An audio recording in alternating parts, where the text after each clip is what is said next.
आप यज्ञ करते हैं, चलो हमें धन धन मिले, हमें बल मिले, हमें ऐश्वर्य मिले, हमें तुष्टि मिले, हमें पुष्टि मिले, हमें सब कुछ मिले, लेकिन अंत में हमारा लक्ष्य ये है कि हम उस परम तत्व को जाने, परम तत्व को समझे। जब हम इस छोटी सी अग्नि को देखते हैं तो इस अग्नि से हमें समझना चाहिए ये भगवान का स्वरूप है। ये भगवान का स्वरूप है। चंद्रमा मनसो जात, चक्षो सूर्यो अजायत, श्रोत्राद वायुश्च प्राणश्च, मुखाद अग्निरजायत। अग्नि क्या है? मुख है। भगवान का मुख है अग्नि। इस अग्नि को समझने के लिए और भगवान को समझने के लिए, यदि कहते हैं भगवान को देखेंगे तभी जानेंगे, तो क्या देख सकोगे? भगवान को आप देख सकोगे? ऐसे नहीं देख सकोगे। एक बहुत मजे की बात है, आप क्या किसी से बात करोगे और किसी से आप पूछोगे कि क्या आप अमर बनना चाहते हो, तो क्या कहेंगे? हाँ, बनना चाहते हैं। कोई मरना चाहता है? नहीं मरना चाहता है। कोई मरना नहीं चाहता है, सभी अमर बनना चाहते हैं। जानते हुए यदि आप ठीक से सोचिए कि क्या कोई अब तक अमर बना है? अमर मतलब ना मरने वाला कोई बना है अब तक? नहीं बना ना। हम जानते हैं सभी मरने वाले हैं, लेकिन क्या किसी से पूछो क्या अमर बनना चाहते हो, तो क्या बोलेंगे वो? हाँ बोलेंगे। तो क्या ये विपरीत नहीं है? तैखन खस का है ना भाई, हम मरने वाले हैं लेकिन पूछेंगे तो हाँ हम अमर बनना चाहते हैं। इसका अर्थ क्या हुआ? हम जब वेद पाठ करते हैं तो वेद पाठ में यही भी हमें संकेत करते हैं, ये वेद पाठ करने से आप अमरत्व को प्राप्त करेंगे। इस मंत्र में क्या बताया है? वेदा हमेतम पुरुषम महंतम आदित्य वर्णम तमसः परस्तात् तमेव वित्वाति मृत्यु में थी। मृत्यु को हम पार कर जाएंगे, मृत्यु को हम जीत लेंगे। यदि मृत्यु को हम पार कर जाएंगे तो अमर बनेंगे ना, ठीक है ना? इसको जान करके हम मृत्यु को पार कर जाएंगे। लेकिन क्या कितने वेद का पाठ करने वाले आज तक मिले हैं, क्या वो अमर बने? नहीं बने।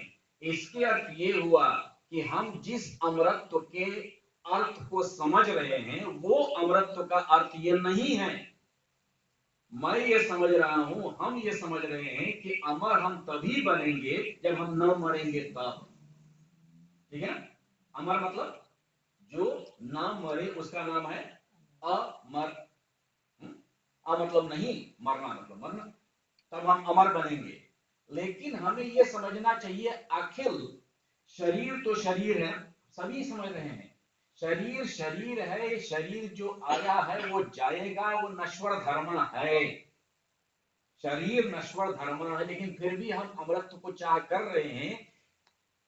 हमारे पास दो अवयव है, फिर समझिए, हमारे पास दो अवयव है।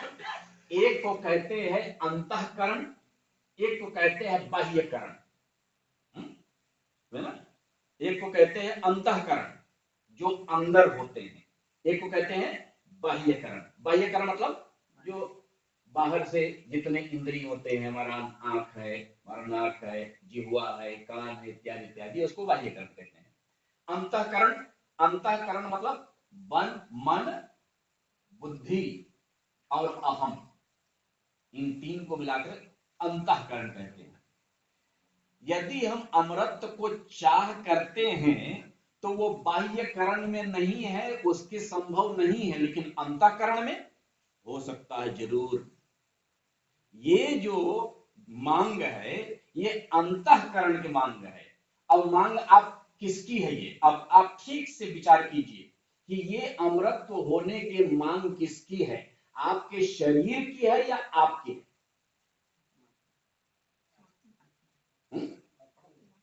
वो अपना है ना, आपके, आपके शरीर के नहीं है। आई बात समझ नहीं? ये आपके शरीर की मांग नहीं है, ये आपकी मांग है। अर्थात ये आपके अंतःकरण की मांग है। तो अंतःकरण की जो अंतःकरण होते हैं वो नश्वर धर्मा नहीं है, जो बाह्यकरण है वो सब नश्वर धर्मा है। यहाँ जो वेद पाठ करते हैं हम, वेद पाठ में जो उत्थान के बाद बताया गया है, जहां पर मृत्यु मेति है, मृत्यु से जो पार होने वाली बात है, वो कहा, वो अंतःकरण की बात है।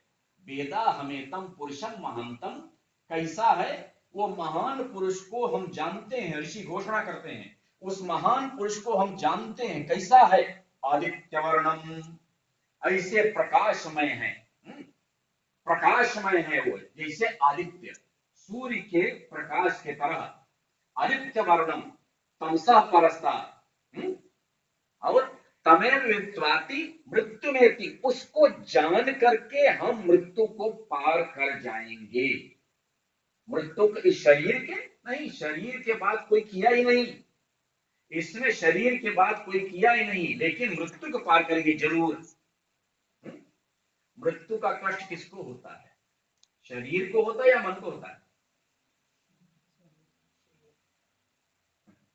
मृत्यु का कष्ट किसको होता है, मन को होता है या शरीर को होता है?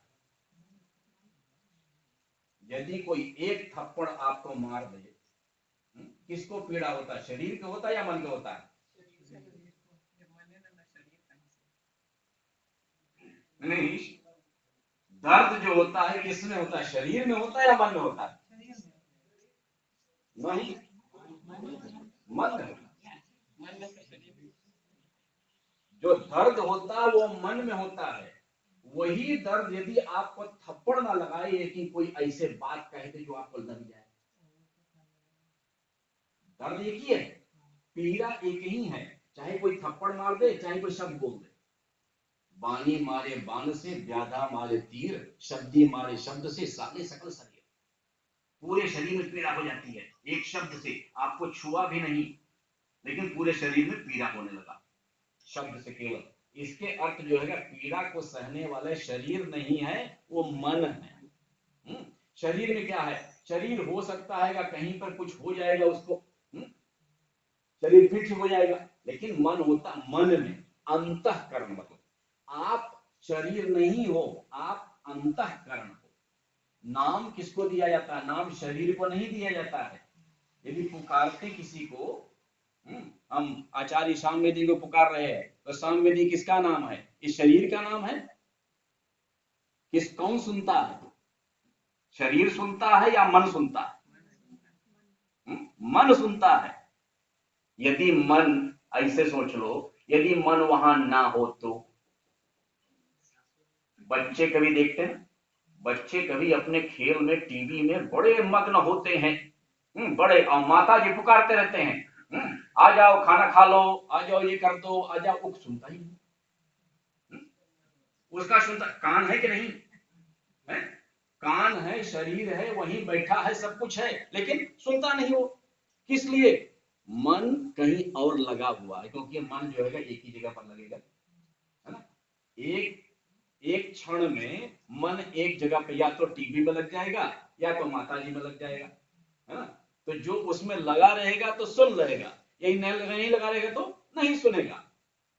अर्थात नाम जो हम देते भी है, तो ये शरीर को नहीं देते हम, वो मन को देते। मन नाम को सुनता है,